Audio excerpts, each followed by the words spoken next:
Hvaljen Isus I Marija. Praise be Jesus and Mary. Evo sve vas pozdravljam. I greet you all. Župnik me je predstavio tako da The parish priest introduced me. Evo možda nije rekao ne ispovjedam samo ja.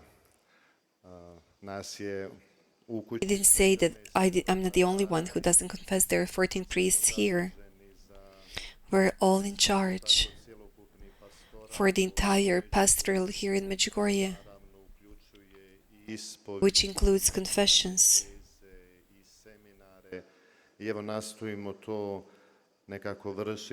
And we try to do that in the Franciscan spirit, joyfully, and to show that man is important, what is most important, to bring that joy. This is the lecture that I would like to start with a message of Our Lady. Ta gospina poruka inače pripada ciklusu onih. This belongs to the cyclus of first 7 days of the apparitions. Ako se ne varam, trećega dana bila, gdje Gospa kaže. And it was on the third day when Our Lady said the following: Peace, peace, peace. Samo mir. Neka bude mir između May peace reign between God and men, I između ljudi. and between all people. Ova poruka je This message is so significant, tako proročka and yet it is so prophetic, na jedan poseban način. because in a certain way it marks this place, Medjugorje. Dala mu je karizmu. It gave a certain charisma to Medjugorje. Govori o miru. And when a lady speaks about peace, Ne misli of course she doesn't only think about peace when a certain group of people na jednom trgu meets on a certain square, na zemlji red. when they would like to have peace in certain region, even though that doesn't exclude. Pa govori o miru. When a lady speaks about peace, Na mir u ljudskom. she thinks about peace in human heart. Taj mir nam može dati samo Isus. And this peace can be given to us only by Jesus Christ in the sacrament of confession. Pisano velikim slovom. Is peace written in capital. That is why here in Medjugorje we honor Our Lady as the Queen of Peace, Onu koja je posrednica. as the one who is mediator, as the one who takes us and leads us to her Son Jesus. Štujemo je kao majku koja nas kao dobra majka vodi nas. We honor her as a good mother she's a good mother who leads us to her Son. Čovjek može And you see, poželjeti what more can men wish here on earth mira. than peace? Možemo imati sve bogatstvo svijeta. We can have all of the richness of the world. We can be each day at some other place. Mira, mi smo najsiromašniji. But if we don't have peace, we would be poorest people. U jednoj poruci iz In a message from 1995, Gospa je između Our Lady said the following: ne možete dječice ostvariti mir Dear children, you cannot accomplish peace unless you have peace with Jesus. Therefore, I invite you to confession, bude vaša istina. that Jesus may be your truth and your peace. Nakon uskrsnuća, prva riječ koju je After resurrection, the first word that Jesus said to his disciples, bila upravo mir vama. it was, peace be with you. Da su učenici nakon drame velike Jesus knew that disciples after drama of Good Friday were in fear. They were closed. da su pogriješili. They were locked. He knew that they made mistake. They were uncertain. Jesus doesn't condemn them because of that. Kao vi ste me izdali. Vi ste He didn't say to them, you betrayed me, you left me. to je u srcu. Jesus knows what is in the heart of the apostles. He knows that they repented for that. That is why he told them, peace be with you. And after these words, the faces of disciples changed. From those who were not happy, they became joyful. Instead of sorrow, there was happiness. Instead of restlessness, there was peace. And his disciples left out. They went out to profess the good news, the joyful news. And it is exactly that which takes place here in Medjugorje.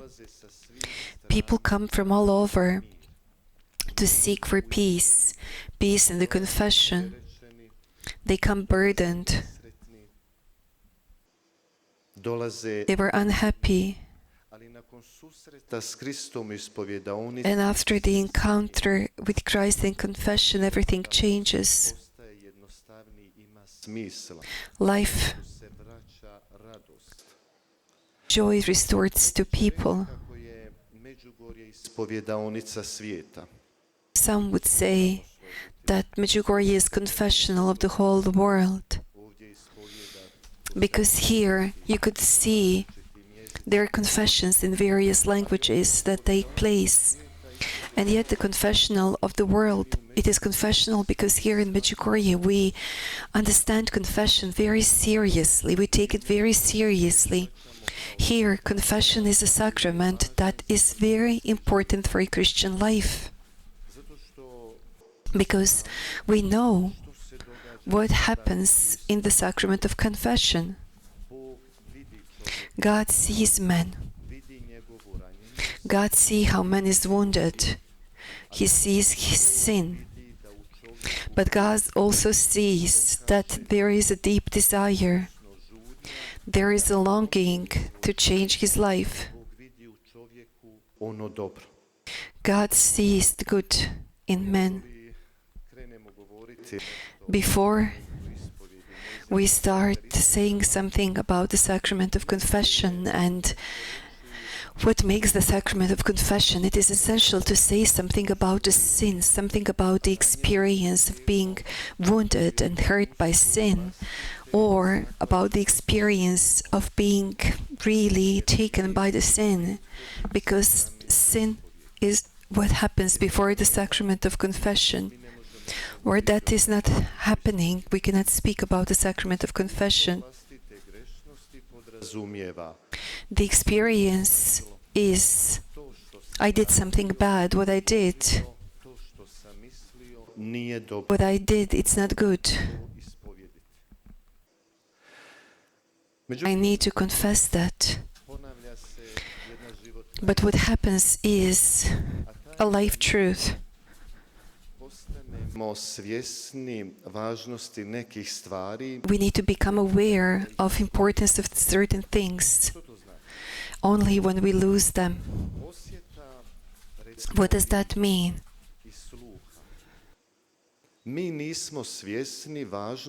Apart from our senses of seeing, the senses of hearing, we don't realize that. Only when we lose our sight, when we lose the hearing, men would say how beautiful it was to look, how beautiful it was to be able to listen.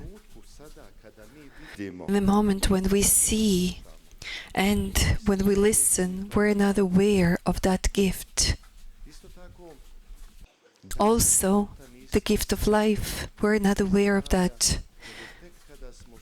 And only when we face illnesses, only then we would be aware how beautiful and how good it was when we were healthy. The experience of friendship, we're not aware of that. Only when we lose our friends, then we say how these friends really were important to us. And the same thing happens with sin. Dear young people, when we sin, that is interesting. We will never say in the moment of our sins, that is sin. What do? When we sin, we don't refer to that as a sin, but we say, this is human weakness. Everyone is doing that. God is not going to take this wrong. And man fools himself. And what has happened then? It happens then in a certain moment. Man is no longer able to hide the sin. He cannot stay there. snalaziti. I mora nekome to He cannot handle that. He cannot say that. In a moment when he sinned, he wasn't aware of that. Only afterwards, when the sin imbued him totally, when the sin started to influence his body and his behavior, he is aware of his own sinfulness, and he has a need to say that to someone at one place. The Holy Bible is full of examples how man is trying to hide the evil that he did. At the first pages already, we don't need to go far. When Adam and Eve made mistake, the first thing they did was that they hid, and then God was looking for them. Adam, where are you? You can recall King David when he made the mistake. The first thing he wanted to do, he wanted to hide the sin that he did, but more he was hiding it, more he was falling into sin because he was no longer able to hide that before God. And in one moment, God, through the prophet Nathan, speaks to him, and David had need to confess and to profess the sin that he did. The same happens with us in our daily life. The Psalm says, I wanted to really be silent. I cannot hide my sin from God.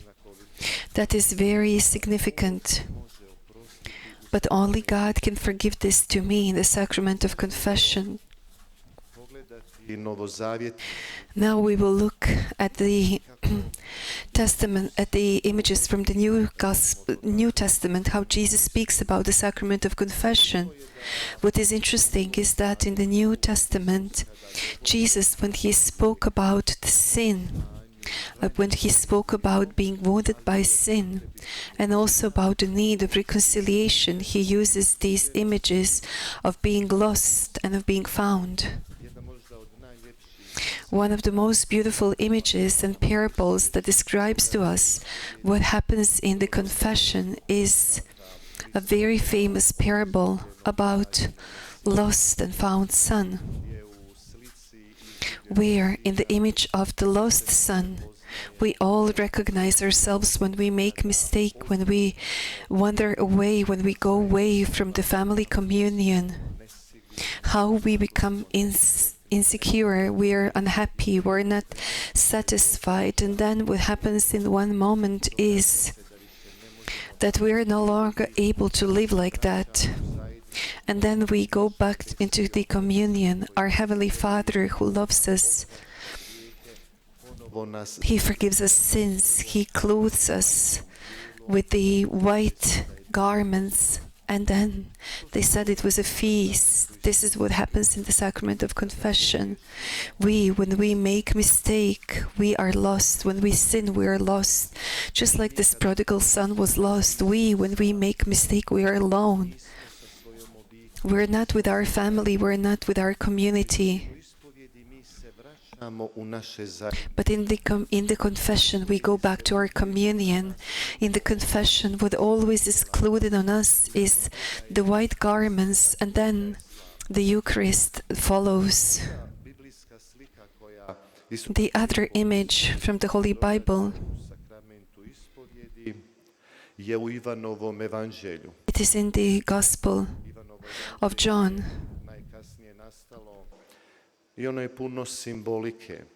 It is full of symbolism.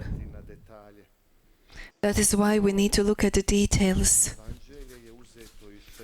And that Gospel was taken from the 4th chapter, where Jesus met Samaritan woman at the well. And what is interesting is a certain sentence when John said, it was a noon, it was a midday. It was a midday, is very important, that it was about noon, what takes place in the sacrament of confession. During the noon, then the sun is really high up, and Jesus with the Samaritan woman stood there. Only then, at noon, when the sun is really high up, you can see the abyss, you can see the depth of this well. before noon or afternoon. It is impossible. Only with the light of Christ we are able to see the abyss of this well. And that is such a beautiful image. This is what takes place in the confession. We, with the Christ light, are able to see the abyss of our own soul. We're able to see the depth of our sin. And the light of Christ is reflected in professing the Word of God. To the prophet David, this light was. To King David, this light was Nathan, who was a prophet, who shared with him a parable and who reminded him of his sin. To us, in the confession, the light of Christ is God's word that would shine the abyss of our soul. That is why it was known this was a privileged place. The confession is a privileged place where I can get to know the depth of my sin, the depth of my soul. If we would speak a little bit outside the confession, then in every man there is a need sometimes to profess their sins to someone, or to say or to share those sins to someone. You have a novel, Dostoevsky, Crime and Punishment, and the entire novel is dealing only with two topics: how to hide the sin that was committed, but also how at one point how to do that rightly and to say that at one place. It is such a beautiful novel to understand the need, human need, that I cannot be holding everything within myself. For us priests, the sacrament of confession maybe is, we could say, one of the most important sacraments, because we who are priests, we have the privilege from all of the other faithful to know what is that takes place on one and what is that takes place on the other side. We know what happens, and we know how you feel when we are in the confessional ourselves, when we are burdened with sins, when we are burdened with shame. Why something happened. We all need God's grace and we all need God's mercy, but we also know the other side. We also know what happens when God pours His mercy. When God pours His mercy in a gesture of laying hands, what happens when we see man who was transfigured. That is why for us the sacrament of confession is a very important sacrament. We priests, without any merits, which is a gift from God, we receive at the palm of our hands human soul.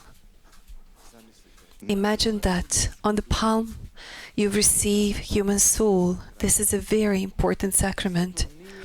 That is why not a single service, human service, cannot be so close to man as that happens in the sacrament of confession. The priest is not so close to man as in the sacrament of confession. And this is where, brothers and sisters, dear youth, this is where God's miracle takes place. We participate and we take part and we see how God works and how God acts and how great God's mercy is.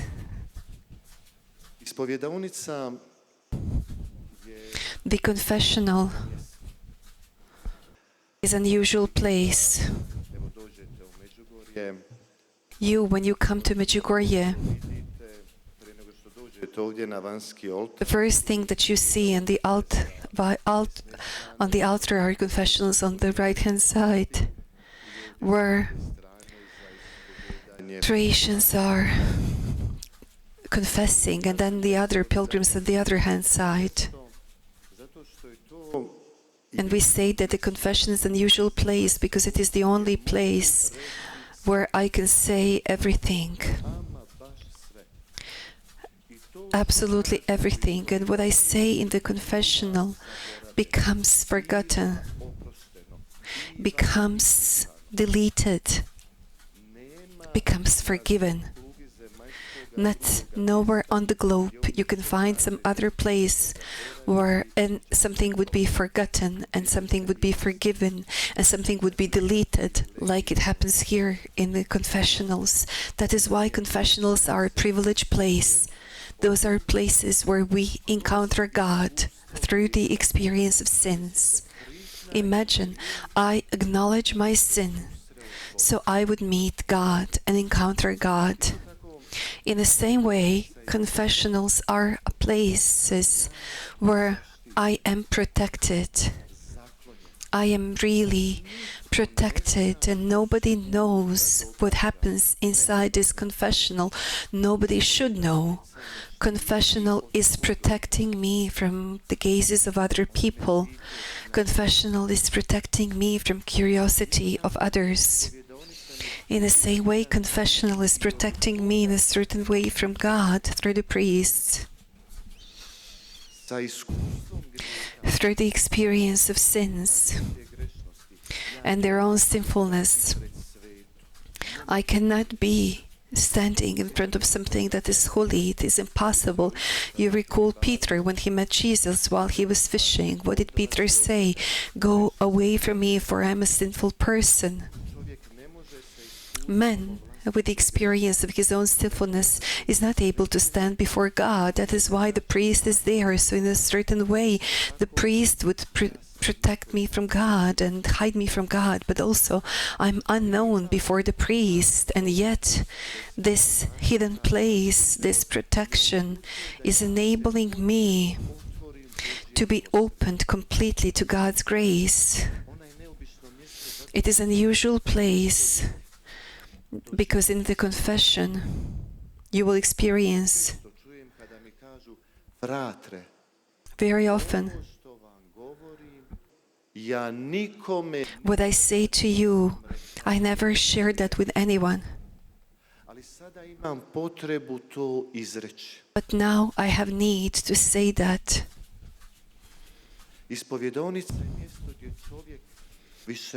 Confessional is a place where man can no longer be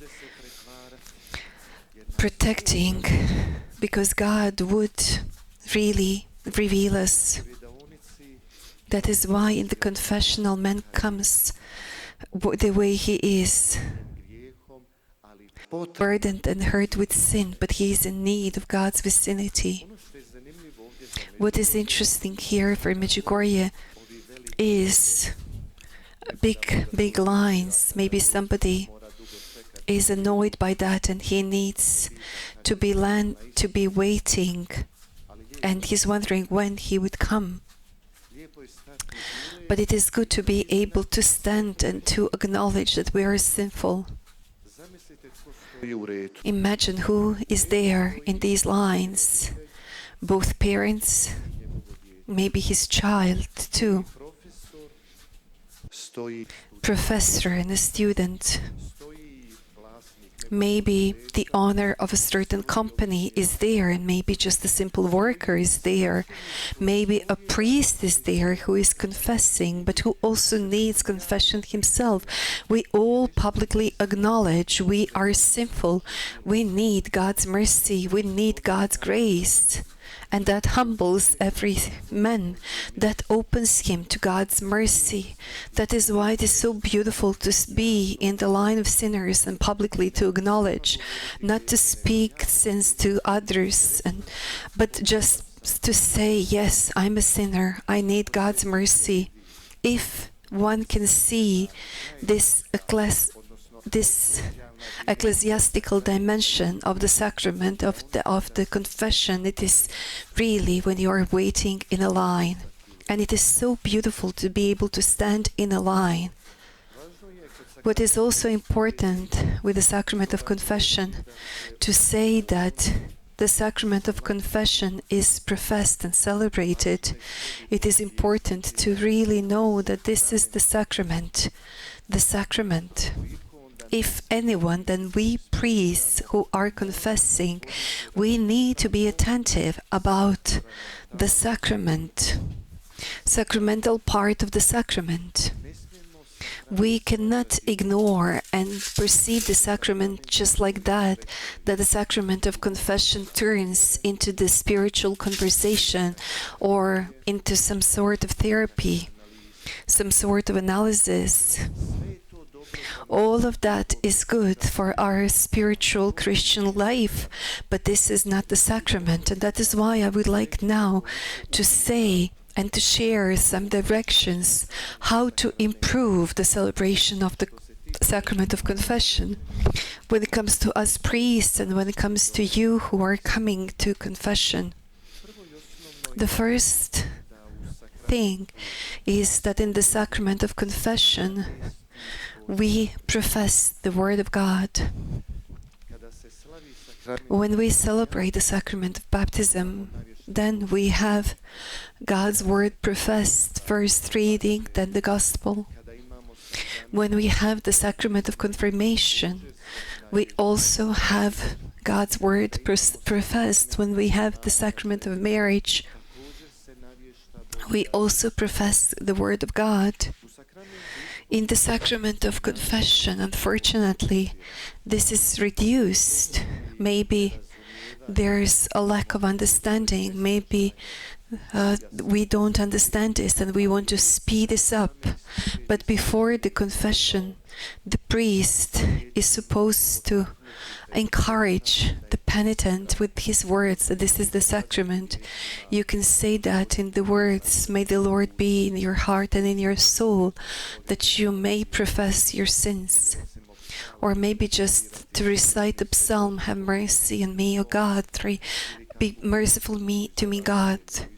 Or maybe just a parable from the Gospel, how something was lost and then found. It is important for the priest to enlighten this importance of the Word of God, of God's Word, that is light that can disperse the depth of our soul.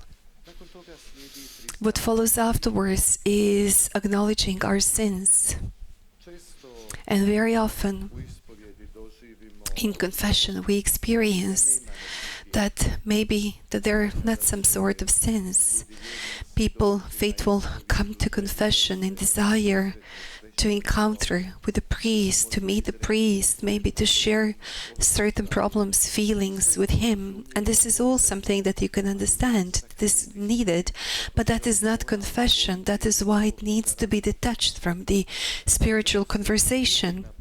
And so you can see with this penitent when he comes in whether he is imbued with sin or not, whether he's taken by sin or not. From the gaze coming to confessional,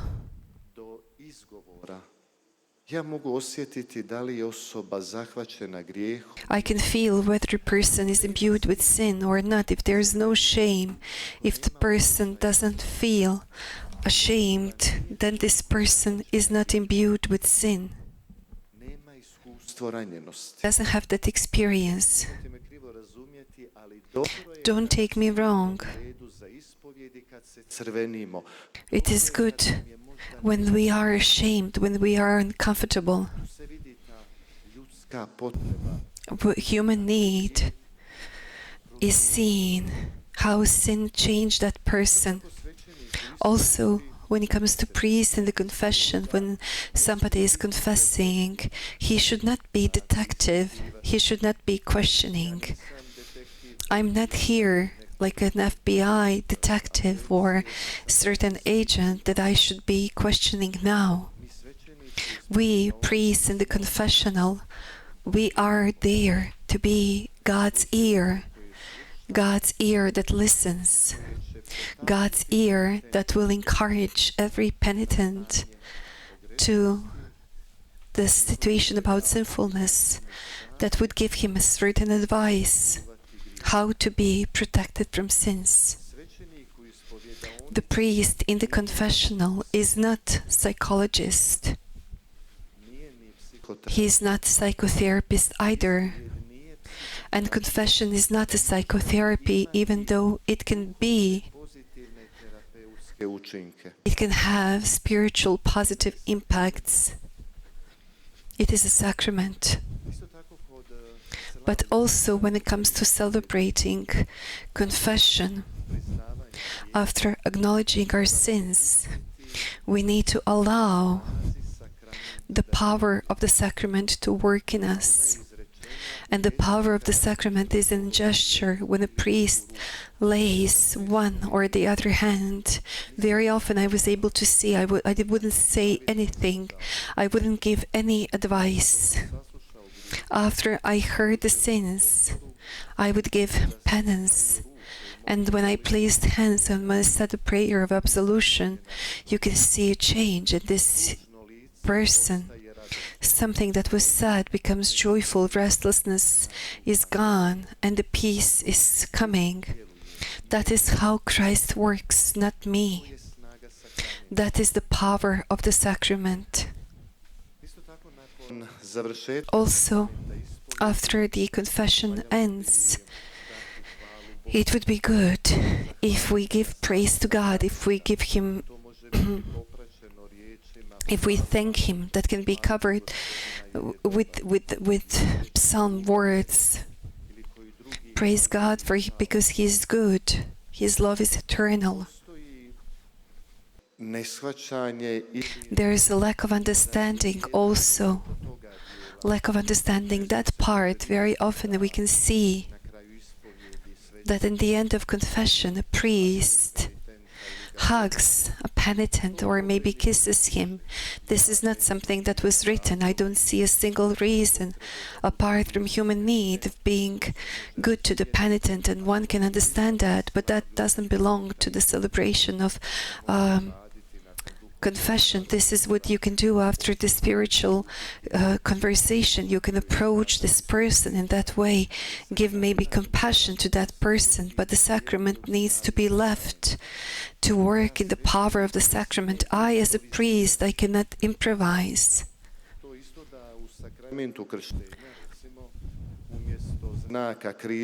And instead of the sign of the cross, I can say, no, I won't do that. I won't take the cross, I will just kiss my child. This can be interesting, but it is not a sacrament. Or in the sacrament of celebrating Holy Mass, that I say now we will not read the Gospel, we will not read the Word of God, but we will just take maybe something and read. We cannot improvise there. I, as a priest, I'm obliged in the sacrament of confession to keep this doctrine, the teaching of the Church, and then also you as faithful, you will see that this is the sacrament. You will feel the power of the sacrament. You will feel how beautiful it was to celebrate the confession. Today, very often, we can hear, and many are practicing today, something like a confession of a life, and then it can happen that somebody can say, this is what I did, and the other things, like something I need to say here, that every confession is a life confession. If we have the experience of sin, that I made mistake, that I did something wrong, I cannot say this is what I'm going to keep as a life confession, but now I'm going to confess something else, something different. I will do sacrilege. The life confession is, if I come to the confession, if I say, that is what I never confessed. I was ashamed to confess that. I was uncomfortable to confess that. Or I didn't know that this is a sin, but now I know that this is a sin, and I'm confessing that. And then we can speak whether the previous confessions were good or not. It would be the same if I said, I'm going to do the baptism of my life. There's only one baptism of life, or the one. Every confession is a life confession. It depends on me, on the penitent, on the one that is confessing. If I have a certain sin and I didn't profess this sin, I wouldn't wait for a moment for the life confession, but I would go straight away to confess that. How to confess and how many times to confess. The doctrine of the church, the teaching of the church says it is enough to have one confession.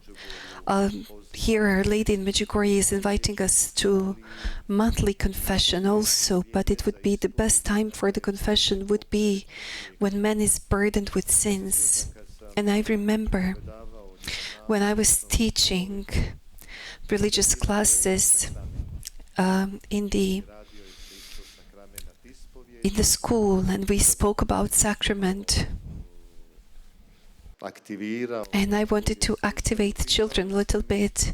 So I asked them, when is the best time to have confession, in the morning or in the afternoon or in the evening? And then they thought about this, and they thought about this. And so they figured out, and they said, in the morning. And I said, why in the morning? Because we would be rested, our brain is fresh. And I would say, no, that's not the reason. The best time for confession is when I have a sin, when I'm wounded with sin. That is the best time. We shouldn't be waiting. In the same way, when it comes to celebrating confession, it is irrelevant where do we confess. It is important that is a priest, that he is ordained in a good way, even though it would be good to have our confessor. It is good to have our confessor because he knows me. He knows my habits, and it would be easier to have an advice how to fight certain temptations. When I worked with the youth, then the youth are quite interesting. This is how they confess.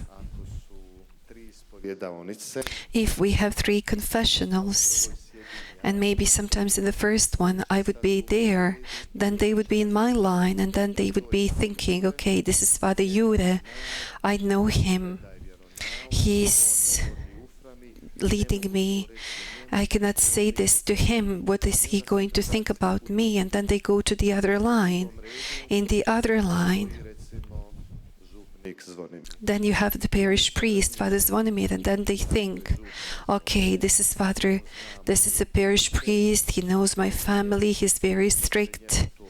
Who is going to share this with him? I cannot do this. And then they go to the 3rd line. Then they have some older priest who doesn't hear well, and everyone goes to him because he doesn't know them. He will not condemn them. He will not look at them in the wrong way. However, it is necessary to find the confessor for ourselves, who would lead us, who would guide us, just like we have the spiritual leaders who knows me, who can help me better to deal with certain sins. It is much better to prevail these sins. And then finally, something about the sacrament of confession from the other perspective. We all feel quite uncomfortable to stand before someone and to share our sins with that person. We all think sometimes that it would be more convenient just to have confessions ourselves. Today you have many people who say, I don't need a priest, I'm just dealing that with God. It is a big deception to think like that. It is as if I am saying, I don't need my parents, so I would have a life. I, as a priest, also, it would be ideal. It would be perfect if I am able to give absolution to myself. But also, I need to kneel down before the priest, and I need to go to confession. The sacrament can be given to me only by somebody else. But here, you see something else, you see our greatness too. Exactly through that humility. What is obvious there? Here we can see that we are humble, that we need God. And what happens in the confession? In every confession, God whispers to us. God says to us, never forget whom you are. I created you. I redeemed you. I'm forgiving you all of your sins. And God, in a certain way, embraces us. He gives us again the white garment, and He says to us, live as the child of God. That is why, dear youth, it would be such a pity to miss that sacrament, not to meet the Lord, who is the goodness, who is full of mercy. It would be a pity not to experience the beauty of confession. What a good feeling is when man sees the change. That is why Medjugorje, in a special way, is a place where this conversion takes place. Here, we honor Mary as the Mother of Peace, but Jesus is the main one. All of the greatness of Mary comes out from Jesus' greatness. She is the one who is the Queen of Peace because her Son is peace. That is why we pray to her. That is why the messages that I read at the beginning about conversion are like instrument, like help to come to peace. That is why the most beautiful psalms speak about that. Seek for peace and follow peace. Only in God we have peace. Hold on to the peace. Confess yourselves. Do not run away from confession. If there are no sacraments of confession, I'm afraid that the faith would be gone, and even we as faithful would be gone. Thank you so much.